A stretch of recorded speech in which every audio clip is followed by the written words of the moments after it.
Yes, they were live. So, Anya, where did you start with your entrepreneurship journey? Where did you kind of like see yourself at the beginning of the journey? Please tell me about that. Yeah. So honestly, I had no idea I'd become an entrepreneur. To me, there was a sense of entrepreneurs are those people who probably dropped out of college. And maybe when you're 20, you decide to do it. And if you are not one of those people who is saving the world, who's not curing cancer, who's not creating some AI next startup, like you are not an entrepreneur. So I was definitely not in that rank.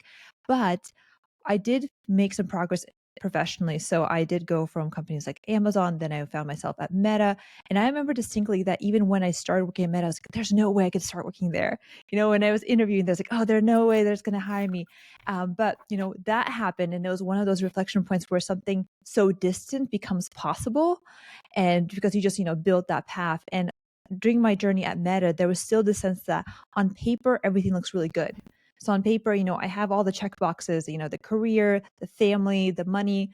I'm very grateful for that, but I don't have a sense of fulfillment. And I knew that at some point, like there has to be something that I'm doing for a purpose that aligns with more of my passion, that gets to uncover a different side of me that's outside of the corporate realm. But I was too chicken to do it. I was not finding a way to make that happen. And so my leap of faith into entrepreneurship happened when layoffs happened.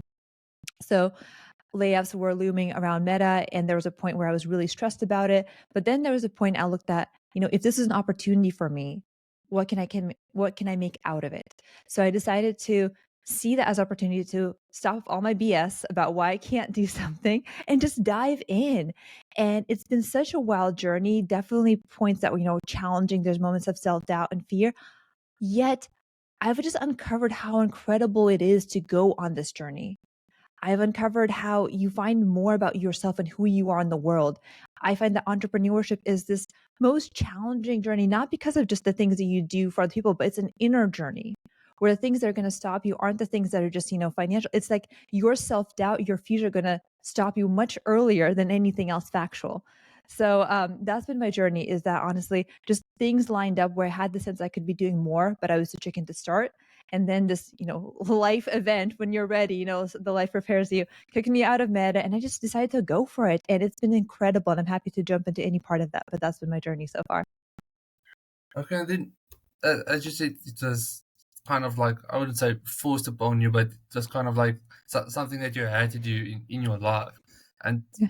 how did you take that in your stride? It was obviously, it wasn't always easy. It wasn't always kind Yeah. of like the sunshine and roses, all of the, the kind of Yeah. bright picture everybody always tried to create with that. How did Yeah. you go through that kind of phase in your life? Yeah. Well, I just decided, what can I do in this point if it's not just for me? If I would just, was to pursue something that would be helpful to other people. Like this is my one opportunity. And luckily, to be transparent, I had some severance money from the company. So I'm very blessed to be in a position where I could take that risk. And I know not everybody's in that position. Yet I said, if I was to do something, like what could that be to could help others? So I saw this vision that in my life continuously, I saw myself as being slightly that outsider anyways. Like I was always trying to learn, do something creative. I had a sense like I could be doing more. So while I was at Meta, while having my kids, I also got my MBA. I started studying for my Master of Science. And those were all experiences like where I was not sure if I could do more. But every time I dove into it, I discovered like I could learn something new. I could dive into completely new spaces. And then I had this realization like at first I was holding back the sense like, oh, I'm studying more, I'm doing more. I don't want to be share it with other people because I felt like it was braggy.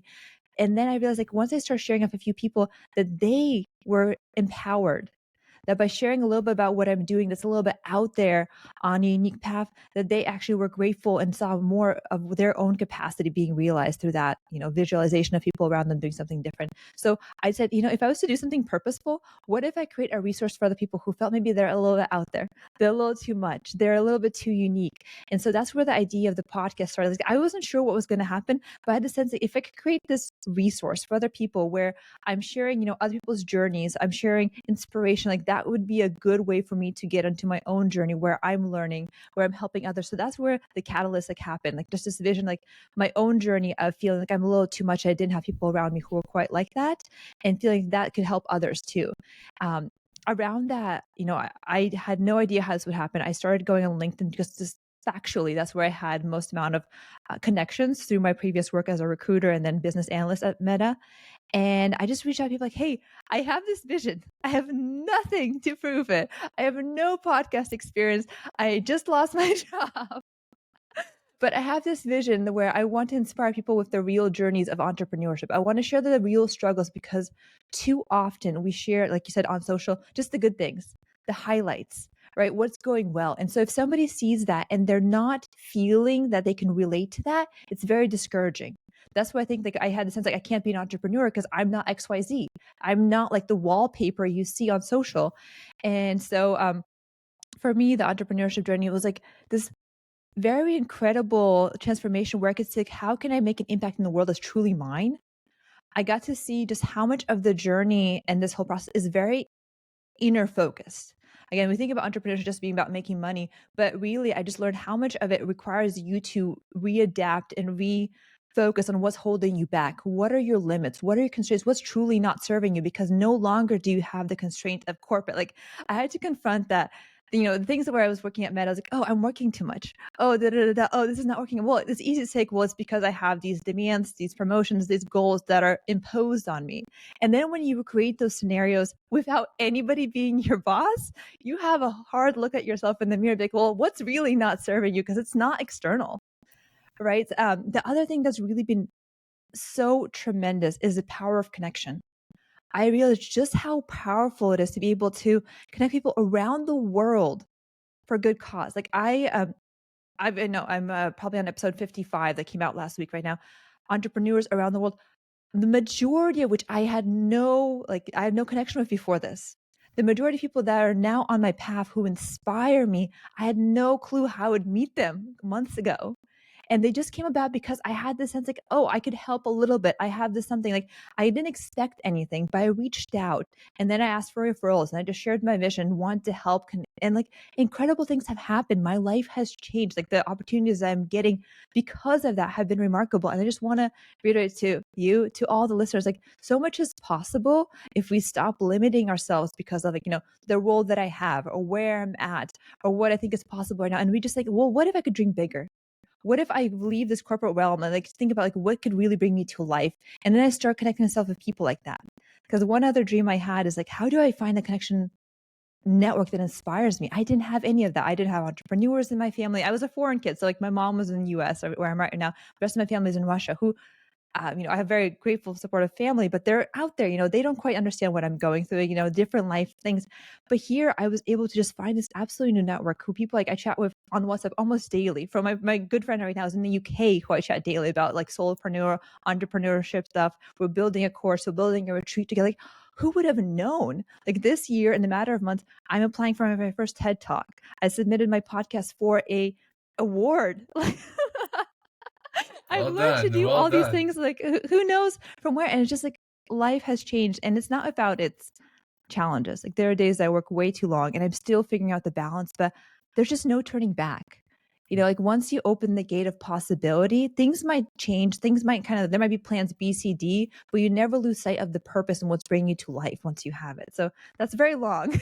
No, that's perfect. And you've now Yeah, mentioned that you had to do some kind of self-reflection about what's serving you, what's yeah, not, what's bringing you peace, what's not. How do you yeah, go through that process? How do you kind of work with yourself, do that yeah. self-reflection, and tick the right boxes? Yeah, I'm gonna tap on a couple of key points. So, one thing that I realized, this has just like been a really big thing for me lately, is energy work. And for me, that is like we always, we're very comfortable saying like, oh, I've had a bad day, I had a good day. When things are going well, like I had like high. There's like we feel good, and we're comfortable saying like on a good days things are easier. But we sometimes get comfortable like, oh, energy work, oh, that's a lot out there. But I do believe that there's something powerful to start being aware of how do we feel and how do we make ourselves feel, and like where are we wasting our energy, what's no longer serving us. And that's something I've been really focused on lately. It's something I was curious about lately, but just like things have focused more of my attention right now. So something I do as a daily journaling practice, like literally for the last month, is if people are familiar with the work of Joe Dispenza, he recommended this. He recommended every day you think about like, what does your very best self look like? And I don't mean like BS, like quick thinking. I mean like really, what is your best aspiration of you? And you write down, what are all the thoughts that are preventing you from being that person? What are all the habits that are preventing you from being that person? And what are all of the emotions that are preventing you from being that person? And then you become attuned to when you're showing up like that. And then on the opposite side of that, again, you vision that best self and you write down all the thoughts that you have as your best self, all the habits you have as your best self, and all the emotions that you have as your best self. So that's helping me. Like, again, it's not magic. It's just you're becoming aware of patterns you create in your life that are not serving you. And then what are the patterns that you want in your life that are serving you? The second thing that I wasn't aware of, maybe you were aware of more than I was, is just how powerful it is to have coaches in your life. The majority of the successful people I know invest in learning and coaches. So I have a couple of people in my life who are helping me in different aspirations and coaches. So again, energy work, right? Because I think it's so powerful to have that accountability. People who, again, energy work, maybe my husband is not excited about it. Most people maybe don't relate to it, but having somebody who is very who's knowledgeable about the area you want to grow in and who wants to hold you accountable and help you go in there is very powerful for whatever intention you have, like whether it's entrepreneurs or whether it's sales strategy, whether there's a marketing, whatever that is. Finding a coach or some resource that feels that gives you to the next level is super important. And the last thing again is just curiosity about yourself. The most important thing I found here is also like having a lot of compassion in yourself balanced with the sense like I can grow. Because as you know, like things, there are days where you just like, things are not going like I want it to be. There's not going fast enough. This is not going. My video, how could I do it just like that? And so there has to be this balance of compassion where like, hey, I'm not where I want to be eventually, but I'm making progress. And also like, okay, well, how can I actually get better and get myself together? Like, can I look at 3 competitor videos, people that really inspire me? Like, I'm actually going to do something instead of just dwelling in like, oh, I'm not good enough, this is not good enough, when is it going to happen for me? You're actually doing something that makes you factually better. You're researching those videos that are better. You're researching the shorts that are better. You're researching their competitors and podcasts. What are they, what are their thumbnails look like? What does their title look like? What are they doing in their intro that looks better? So all of that is combined to me, whether it's the inner work, the finding resources that empower you, hold you accountable, and then that balance again of progress and compassion has helped me on this journey. Okay, so that's quite a mouthful, and on and on this journey, everything always, as you mentioned earlier, wasn't always good. How do you Yeah. keep the resilience? How do you keep the resilience? How did you build up that kind of resilience in order to face the difficult times? Yeah. So I think the biggest thing that keeps me resilient is I know the opposite. I know the opposite of having a life where you have everything again that looks good on paper and feeling so deeply unfulfilled. Like again, when you're making the money and you're just like you're working, working, working, and you have no sense of why. And you're like, okay, well, maybe in 20 years when I retire, then I'm finally gonna go on that vacation and enjoy myself. Like just I just recall the dread I had of living in a way that felt so lacking in purpose, where I had a sense that I have to change myself to fit in. Where I was like, okay, who I am is too much for the world. I need to be like more like my manager. I need to, level down my energy to fit in. And I just recall that state to where I'm now, where I'm dreaming much bigger, much brighter. And so, yes, the days can still be long and challenging, and I don't have it all figured out. But I just have this different perspective of life and what's allowed and how I'm showing up in the world. And that inspires me through those challenging days. And I just have a sense like, again, like I said, you never like once you discover something that brings you to life and something that you really believe in, which is for me like the power of entrepreneurship, the power of connection. Like here you are in South Africa, right? And here I am in the US and I'm a kid from Russia and I've been on the radio in Nigeria talking about entrepreneurship. And so when we talk about all the divisiveness in the world, and here we are entrepreneurs who are just trying to like learn and grow and build inspiration around the world. Like that to me is so beautiful when we get behind the BS of like it's just about money, but like there's people who want to make the world a little better and they're connecting and inspiring one another because they know like it's challenging. There's like the entrepreneur community has been the most supportive community I've ever met in my life. Mhm. And that might surprise people, but it's genuinely true because so many people know, like, oh, I know how difficult it's been my first year as an entrepreneur. I know how demanding it is. I know how isolating, how nobody else relates. So I found that entrepreneurs, like, yes, they are busy, and some people may not reply to you because they're busy, but people who show up are just amazing. So that's why I, for myself, know that some things will not work out. Maybe there'll be B, C, D plans I need to incorporate to make this, work in the short, middle term. But I just never lose sight of that and how it's changed my life. S- Okay, so, so another mouthful, and you've now mentioned that you've like you've talked on radio shows. You're up for your first TED talk. That kind of thing. So how does kind of having those small goals, that's kind of small successes, drive Mm. you in order to do something more, to do something even better than you've already done? Yeah. I think everything is about small steps, right? Most people I say they tell me, I don't know, tell you, like, one day I'm gonna start a podcast. But it has to be when the brand is perfect and when I have figured out, when the timing's great. So like it's never gonna happen. If it's gonna be one day, it's the same thing as February. So for me, small goals are everything. So for example, right now if the podcast, it's grown a lot and I'm very grateful for that, but I haven't monetized it anywhere near to what I want to be. So having started from zero in terms of like having brand presence, I'm figuring out where can I grow my brand the best way. So I have small goals for myself and I'm growing myself on Facebook, Instagram, YouTube, and I figure out where can I make the biggest progress in a short amount of time with the resources that I have as a one woman show. So to me, and that makes it manageable too. It's not like a pie in the sky. It's like, okay, what do you need to do to monetize? If I work backwards, right, and I invest in this, like, how many Facebook ads can I get to make increase? How can I make this intro on this video better? How can I, and like right now, I'm working a couple people on SEO for YouTube because I realized, like, so again, everything is just one small step. And that makes it manageable. And honestly, the biggest struggle is always wanting to do more in the short amount of time. And so I have to stop myself, like, okay, well, what is one thing I could do now? And I can't necessarily control everything in the future. But it also makes it manageable and sane. And then again, you can reflect, like, how can I make that one little thing better? It gives you a sense of control of like, what can I do and what have I done and what can I learn from it? So you always feel like, you're progressing, because if you have nothing to measure and if you have not no concrete, like, next step, it can be just something you don't even bother doing and you give up. Then how would you say you measure your goals? And do you say it's the amount of listeners you get, the viewers, the amount of money? How do you measure that the success of your goals? Okay, so honestly, to me, success is freedom. To me, success, like, this year is about feeling more present. Again, to me, the reason I'm doing is not just because I want to have any. I want to feel freedom and doing something of a purpose. Again, maybe is my privileged perspective of having money and not feeling a certain way. So to me, success is really the lifestyle I want to have.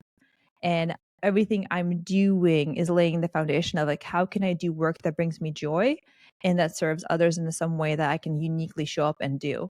So how I'm measuring success, which is again going back from, is like, I want to have a journey of my success that is as like, sorry, I want to not have an end goal, but like a journey goal. Like, I want to feel a certain way every single day of the journey. So things that I'm personally trying to do better is like not getting lost inside of all the future things I need to do.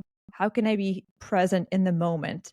And again, like, my biggest hurdle is like, I am doing something right now and I'm thinking about 10 million things I have to do later. And I'm already giving all of that energy away because it's dreading on me. So, the most important thing for me is not just about the money or like the amount of followers. Like, yes, I have certain goals that give me a sense of like how can I aspire to things. But my biggest success factor for myself is living day to day a life that's present, this life on my own terms, and a life that's meaningful. And I'm Okay. trying to do more of that. You've now mentioned a very important thing that is always to not live in the present, always think about something else, something in the future, something in the Yeah. past. Why do you think that's the case for most people these days? Well, I think we program ourselves that way, right? It's very easy, like, when things are boring, when things like are not comfortable, it's very easy to think, okay, well, one day it's going to be that way, right? And we also have a short attention spans, right? It's like, being present requires you to sit with the discomfort. being present requires you to like control that monkey mind, which is like, oh, do. So, and it also just requires you to be like, well, this is important. Like, so many times we have the sense of like, you have to do more and more and more and faster and faster, faster. And that becomes like, well, that's normal. Everybody's doing it. Why should I be doing something even different? But it takes that reflection of, you need space and time to reflect on like what's important to you, to reflect on the need to slow down and be present. And then you have to constantly find that important enough to cultivate that within you. And there's so many challenges to that. Again, that you may not see people doing that. You may not realize it's important. You may not see like this is even possible. You might even think it's possible to have a different life that's not stressful. And to me, there was always this, like, there has to be a different way. But the other thing is like neuroplasticity, right? We're building the highway in our brain. So if you're constantly telling yourself like later, later, later, your brain's like, okay, I'm going to do it later, later, later. It becomes harder and harder to be present because you've consistently told your brain that you have to do more later, later, later. So if you create a goal, but your mindset is always like chasing in the future, chasing in the future, chasing the future. When you get your goal, it's not like your brain's like, okay, easily reprogrammed. Like, no, you already programmed your brain a certain way. So one thing that recently really struck me in my chord is of my energy coach who said like, the energy you have when you achieve a goal is going to be the same energy you have when you achieve a goal.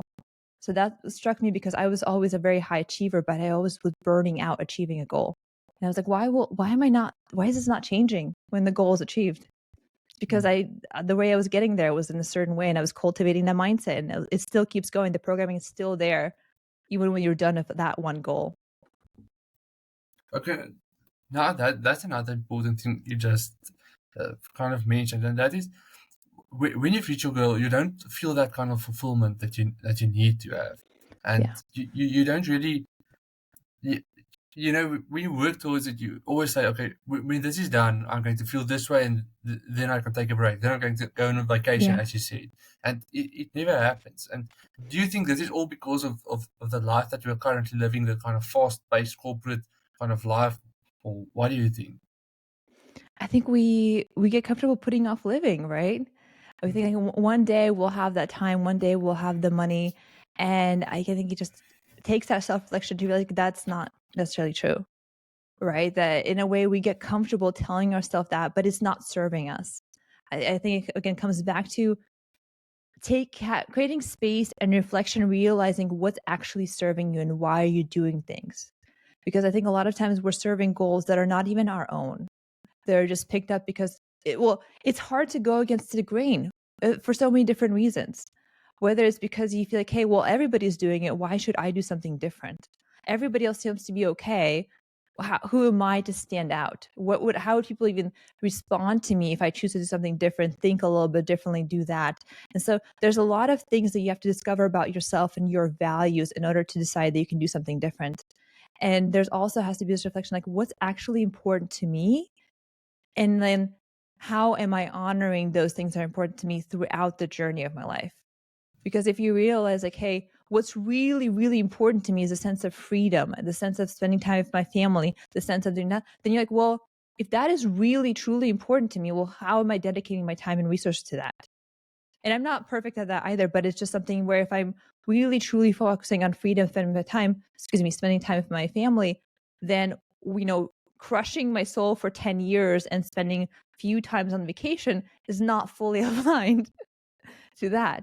So what can I do differently to where I'm creating a life that actually honors those intentions, those values? So I think it comes back to just like we're chasing a dream, and we need to oftentimes, like often entrepreneurs just like they become entrepreneurs because they get to rock bottom where they're laid off, they're frustrated, they're completely burnt out. And unfortunately that makes sense. Unfortunately, sometimes that reflection point happens where it's just like, "Fuck, I have nothing to lose, but this is absolutely not working for me." I hope and applaud people who can have that reflection beforehand and change course, because I really wish that I started this earlier when I was working. It does give you a different sense of freedom when you have money coming in, and you don't have to sense that hustle. But it's like a pros and cons. I can't necessarily compare it because I haven't personally done something different, but I could imagine that it'd probably be a little bit easier having the sense of like peace where you don't have to do it. But if you do, like me, have to do it, you feel like the sense of like, okay, let's make shit happen. You have a Okay. different burning intention. What kind of advice would you give to people that I would say trying to follow your journey, or uh, I have to take that deeper faith that you took? What kind of advice would you give to people? So, my biggest piece of advice is find people on this journey with you. One thing that really helped me out when I started is just connecting with other entrepreneurs to learn about their journey. I had somebody who was just in my MBA class, and we never connected really during that journey. But like as I started this, I just happened to find him again, and he was telling me how he started his business, 5 years ago, and how it really scaled from like absolutely nothing to where it is right now. And just so finding other people who are on this journey a few steps ahead of you, or even in the weeds of it right now, is so empowering. The other thing I just wanted to remember, like, well, two things. One is that everybody who accomplishes anything is just as human as you are. And I 100% guarantee, like, anybody you see on stage ever, they all have the same fears and struggles. And there's nothing absolutely magical about them. They just decided to go in for it and not give up. Like, that's the real indicator of success, is not how smart you are, how good looking you are, how lucky you are, is that you just keep going, you don't give up, and you learn and adapt and get better. And so anybody that's like, you are just as human and just as capable of doing anything else everybody else. It's just you have to find something that really gives you enough inspiration, motivation, and like cause to keep going for it. And then I also embrace like show up as truly you and who you are. Because we're so used to feeling like, oh, I need to look a certain way, talk a certain way, be a certain way, have a certain energy. But as you embrace this unique you entrepreneurial journey, it's going to be you putting out your work into the world. And you have to embrace who you are, because people are going to connect with just genuinely you. They're going to be attracted to your energy, to your style. Even if we say the same thing, you and me, people will relate to one of us a certain way because it will resonate with them differently. So don't get caught up like you have to change a certain way to be something. No, like honor who you truly are, because not only will you make it feel more true, you'll feel more resilient around that. And then people will connect with you in a different way by doing that. Um, yeah. So just like honor that. And I think that all of that will lead you to more success, is like honoring Okay. yourself, not holding back, and knowing that you can do it by not changing yourself. Why would you say that kind of authenticity is something that draws people to you? Why do you think there's that kind of psychology Yeah. and psychological approach in the brain behind that? People feel it. People Mm. sense BS, right? But also people just people crave authenticity because we're in a world that's so shallow. Right. People want to see the human experience. Like, I truly believe that when we share our struggles, people relate differently because we're so lacking in that. We're so used to seeing just the upside, or emotional highs and lows, like where we're trying to pin people's emotions at a certain extreme. And people want to see, like, what is the real journey? So I think that we all intuitively have a sense of like relatability when people show up authentically. And then there's just something just like in nature, like there are billions of people out there. So people sense like, oh, somebody's already doing what I want to do, or somebody already has a coaching practice like I do. Who cares? There are billions of people in the world, and there's like internet where you can attract customers everywhere. So you're not competing with somebody really. Like, you can show up, and again, we can say the exact same thing with 10 different people, and millions of people resonate with that differently. So by honoring authentically your style, you will be the best at what you do. If you try to be anybody else, you're at the very best going to be second. So like, why would you even play that competition where you're trying to be something different to be second best perhaps, or you can be uniquely at the very top of the game being you, and attract people who really, really love what you are doing because of your authenticity. So that's how I see it. Why do you think people try to be something else or someone else, someone that they're actually not? Why do you think? Oh, absolutely. It's easier, right? It feels safe, right? We don't trust ourselves, especially when you're trying something new. It's easy to say, well, they've been doing it for a day, for a week, for years longer, then they must know what's going to work, right? Or if somebody's saying, oh, I made $10,000 while I was sleeping in my first month trying this, you should follow exactly what I made. It's very easy. It feels safe to trust somebody who's showing something in the world. And they have to train that for granted. So, like, one thing I'm really trusting is my inner sense. Like, what I learned through failure is that first I started working with a couple of friends who were helping with my social media presence, and they had this very sound plan about how I should be posting, how everything should look, what is my style. It has to be a certain cadence, very formatted. And I had this internal sense. I was like, no, it has to be different. I need to be something. But I didn't honor that. I did not honor that. I was like, okay, well, they know they've been doing it for a while. Like I trust them. And after months go by, like, I didn't see much progress, but it's not just the progress. It's like I didn't feel like this is the best work I could be doing for myself. It didn't fully align with my style. And so finally I decided to honor that intention. Like, no, like I appreciate that advice. And yes, I can learn something from it. And that's what we should do. But don't dull your own intuition about what you should be doing. And so I said, like, F it. I'm gonna break it. I'm gonna do it my way. And I've seen so much progress in terms of my social media. Like, I'm not taking over the world yet. That's to come. But I'm enjoying my work so much more. And as a content creator, you also have to enjoy your work. Like you can't fake it till you make it because you're putting out work and that your energy is gonna be there. The same thing I learned, like you can't create content when you're feeling like shit. Like you have to create content when you're feeling like the energy is there, right? So that means maybe creating a routine where you pump yourself up. Maybe you kick your kids out of the house like I do on Saturdays or weekend to create that space, right? But you can't fake it till you make it or do it like somebody else if it doesn't align with what you truly resonate with. And you're going to find that out through mistake, through trial and error. You will find out what does and doesn't work for you. And I just hope that you trust your gut more because that really will lead you down the better path. Okay, and then please tell me the right of track. Yeah. What's that? Where did you get the name from? What's the reasoning behind that? Please tell me.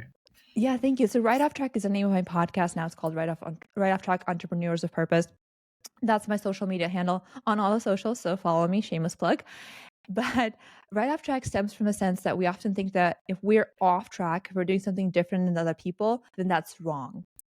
And I want to give a sense like, no, like following your unique path is it absolutely the right thing in life.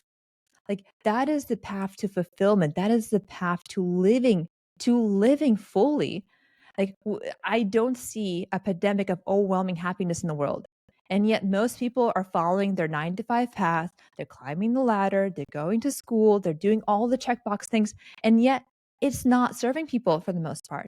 Like, and for everyone who does, like, fantastic. But I don't see this pandemic of, oh, people are just prospering and super happy and fulfilled. And so I think the reason that is that we are not creating this sense that like you should honor your own path. We're not empowering people to think differently for themselves, not honoring their sense of intuition, not giving people even the social support like, hey, what do you really want to do? And when you try to do something yourself, some people might be like, oh, what the heck are you doing? There's so much other things that are holding us back, not even, our own lack of knowing and what's possible, but even like people around us might feel like weird by you doing something different than they are. So there are a lot of challenges. And I just think we um, should have resources that help you see that what's possible, help you honor this challenging path and the true failures, learnings, and things that happen along the way through real stories, and just like empower people to see what else is out there and that there is another way and it's right off track. Oh, that's perfect. So on that note, where can people find you? Where can people listen to you? Where can people reach out to you? All of that kind of things. Please tell me. Oh, thank you. Yeah. For everybody listening, hey, thank you so much for listening. I'm so grateful. I sincerely, sincerely believe that you are capable of more than we think is possible right now. I found that in myself, like doing something that I didn't even know was possible has really seriously changed how I show up today in my life. And it's been a lot more fulfilling and rewarding. And if you want to find me, I have a podcast again, Right Off Track Entrepreneurs of Purpose on Apple and Spotify and all the podcast networks. I'm also on social. So that's on Instagram, Facebook, TikTok, Threads, YouTube as Right Off Track. I might be forgetting one. And then I'm also on LinkedIn as Anya and Smith. So if you want to find me on one of those networks, I'm there. And I genuinely want to support you. So if there's something that you are struggling with, like let me know if I can help you. The big part of this journey for me is just connection and helping support people as well. So please reach out. Let me know if you have any questions. I can support you and check out my content. Let me know what you think. Perfect. Perfect. Okay.